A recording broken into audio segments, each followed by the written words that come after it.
1991 మే 29 ఉమ్మడి ఖమ్మం జిల్లా కాచనపల్లి గ్రామం. అదొక చిన్న పల్లె. ఆ పల్లె జనమంతా గాఢ నిద్రలో ఉండగా అర్ధరాత్రి సమయంలో పోలీసుల బూట్ల శబ్దం. పల్లె జనమంతా ఉలిక్కిపడి లేచారు. పల్లెల్లో నిద్రిస్తున్న 5 అన్నలను పట్టుకున్నారు.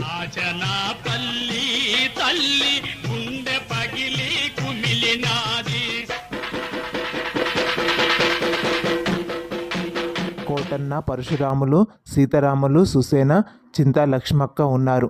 కామ్రేడ్ నంబూరి సీతారాములు, సుసేనలు జీవిత భాగస్వాములు. వీళ్ళంతా ప్రజాప్రతినిధులే. పెద్ద చదువులు చదువుకున్న చిన్న బుద్ధులు లేనివాడు సీతారామన్నేడనంటూ చెట్టు చెట్టు నడిగినాది. కానీ వాళ్ళ దగ్గర బాంబులు, తుపాకులు ఉన్నాయనే పోలీసుల ఆరోపణ. అన్నలను పట్టుకుని స్టేషన్ కని చెప్పి అడవిలోకి తీసుకెళ్లారు. అన్నలమే అని ఒప్పుకోవాలనే చిత్రహింసలు పెట్టారు. హింసలు భరించారే తప్ప నోరు విప్పలేదు.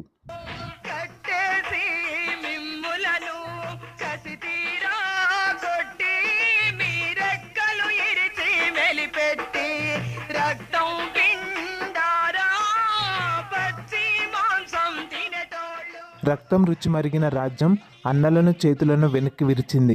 అన్నలకు ఎదురుగా అక్కలను, అక్కలకు ఎదురుగా అన్నలను కాల్చివేశారు.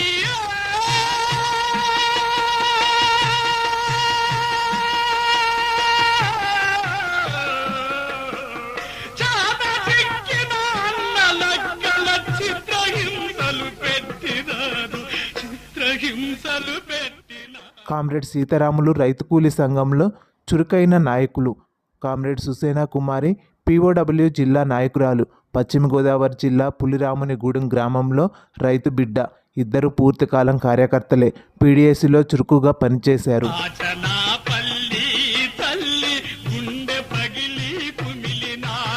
ఎన్కౌంటర్ సమయాన కామ్రేడ్ సుసేన కుమారి గర్భిణితో ఉంది. 2 ఏళ్ల పాప కూడా ఉంది. కత్తికి కనికరం ఉండనట్లే రాజ్యంకు మానవత్వం ఉండదు కదా. రాజ్యహింసకు బలైపోయారు.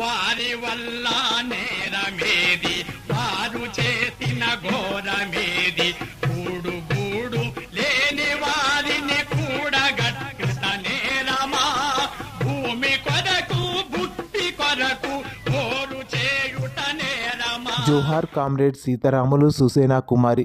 జోహార్ కాచనపల్లి అమరవీరులకు.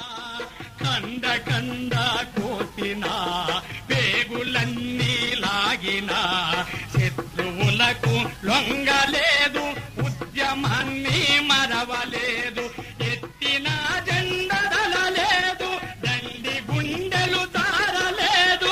రైతు కూలి రాజ్యమునకై రక్తమంతా దారపోసిరి. వీడి దాడన ముక్తి కొరకు అసూలిచ్చిరి, అమరులైరి. కాచనపల్లి చల్లి